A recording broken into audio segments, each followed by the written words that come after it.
मालवा पहुंचे, जहां संवत 1398 में जीवित समाधि ले ली। जब अजमल जी को मालूम पड़ा कि भाई धनरूप जी ने समाधि ले ली है तो बहुत दुखी हुए और द्वारकाधीश की सेवा में लीन रहने लगे। बोलो द्वारका नाथ की जय हो। एक तरफ भाभी राज्य तिलक के लिए कोई दीपक, दूसरी तरफ बांझ की बात को लेकर बहुत उदास रहने लगे। वह पुत्र रत्न प्राप्ति के लिए बार बार द्वारका नाथ के लिए जाते। वहीं पोखरण के उत्तर दिशा में एक भैरव राक्षस ने आतंक मचा रखा था। उसके भय से प्रजा चिंतित थी।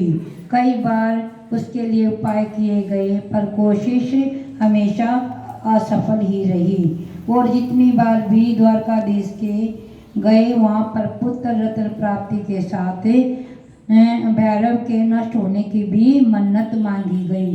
बोलो रामचा पीर की जय हो।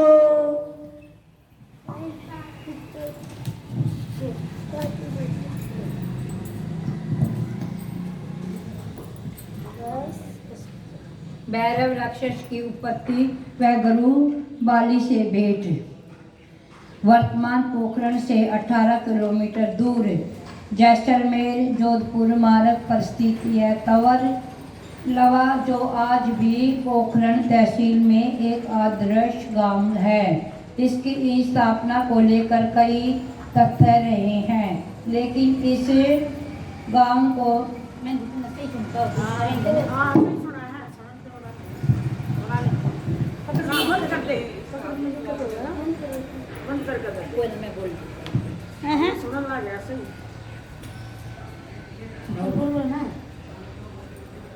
तहसील में एक आदर्श ग्राम है।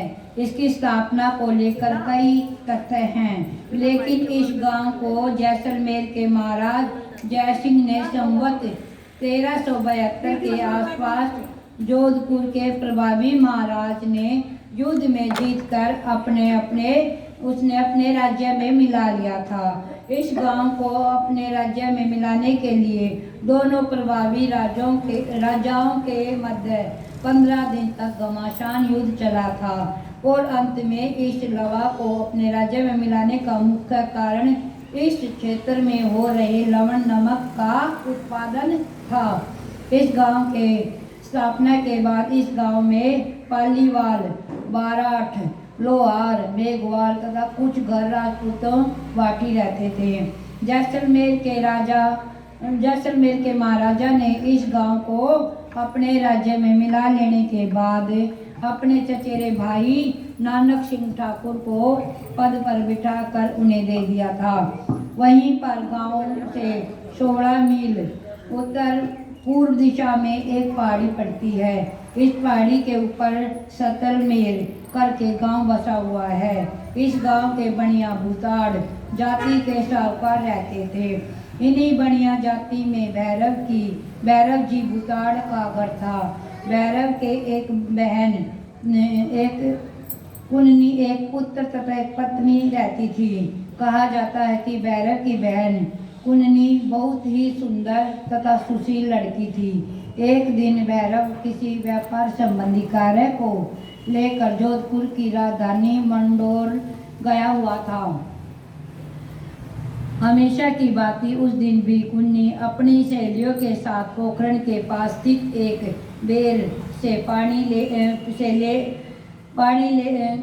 ले जाने के लिए जा रही थी कि उधर से लवा के ठाकुर नानक जी अपने सवारों के साथ शिकार की तलाश में भटकते वहां आ टपके और ठाकुर की निगाह व वासना का भूत सवार हो गया, क्योंकि वह सुंदर ही थी।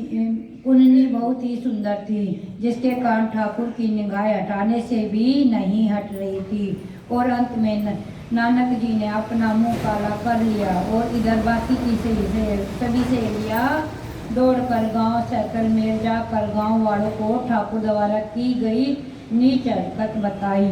लेकिन गांव वाले ठाकुर से डरते थे, इसीलिए कोई भी नहीं आया। ठाकुर तो अपना मुंह काला करने के बाद वहाँ से चला गया। कुलनी अपने घर वापस आई। धीरे धीरे अपने घर पहुंचकर गांव वालों को अब बीती सुनाई। उधर उसी रात भाई भैरव भी आ गया तथा दूसरे दिन ही समाज की एक बैठक रखी गई। ठाकुरों से बात करने व जैसलमेर के महाराज से मिलने की किसी में भी हिम्मत न हो रही थी और बैठक में यह निर्णय हुआ कि अब सभी शांति पकड़कर अपने अपने घर में बैठ जावें।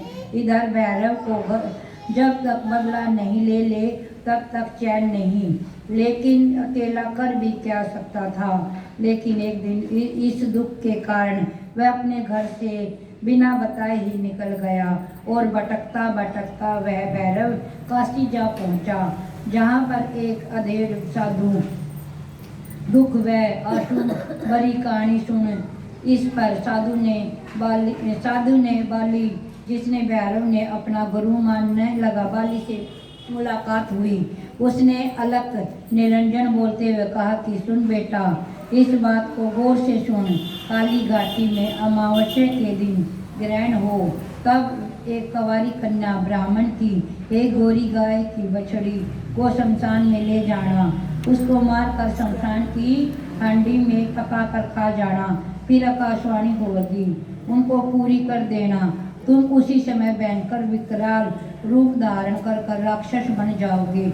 लेकिन इतना ख्याल रखना कि केवल उसी ठाकुर को ही मारना है या उसके परिवार के अलावा किसी को भी दुख मत देना, नहीं तो तुम्हारा वध होगा।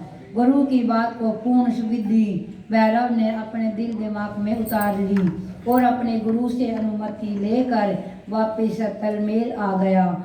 और वह यहाँ बैठे बैठे बेचैनी से उसी घड़ी का इंतजार करने लगा। आखिर श्रावण माह की आखिर काली अमावस्या का दिन, एक ग्रहण, दोनों एक साथ ही। काली रात बादलों से छाई हुई, इधर बिजली चमक रही थी। बादल पूरे यौन के साथ पानी से भरे हुए बार बार गर्जना कर रहे थे। बादलों के गरजने के साथ साथ भैरव का दिल बदले की भावना बढ़ती जा रही थी। बदले का भूत भैरव पर सवार हो रहा था। उधर उसने पहले ही अपने ही गांव में ब्राह्मण की कंवारी कन्या वह गोरी गाय की बछड़ी देख रखी थी। मध्य रात्रि को भैरव ब्राह्मण के घर गया, जहां अपनी माँ के साथ सो रही कंवारी मासूम कन्या को उठाया और चल दिए। इधर गोरी गाय की बछड़ी उसके ही घर में थी, उसे भी उठा लिया और गुरु के कहे अनुसार वहाँ पर वह शमशान घाट पहुँचा, जहाँ भैरव ने सबसे पहले कन्या को मारा और उसको काट कर शमशान घाट पहुँचा, जहाँ भैरव ने सबसे पहले कन्या को मारा और उसको काट कर शमशान की हांडी में डाला और फिर गाय की बछड़ी को काट कर उसका भी मांस हांडी में डाला और उसे गर्म किया। जो थोड़ा बहुत गर्म हुआ उसी को खाने लगा। जैसे ही मांस उसके मुख में गया और भूख बढ़ने लगी। भैरव की भूख इतनी बढ़ने लगी कि कुछ समय में ही सारा मांस खा गया और गुरु द्वारा आकाशवाणी हुई, भैरव तुम्हारी सिद्धि पूरी हो रही है। थोड़े समय बाद ही भैरव के शरीर से सींग निकलने लगे। काले भयानक चेहरे पर बड़े बड़े दांत निकल आए और शरीर का आकार एक विकराल रूप बन गया। नाखून और बाल भी अपनी सीमाएं पार कर गए। साथ ही एक राक्षस का रूप धारण किया। उसी रात वह से बदले की भावना को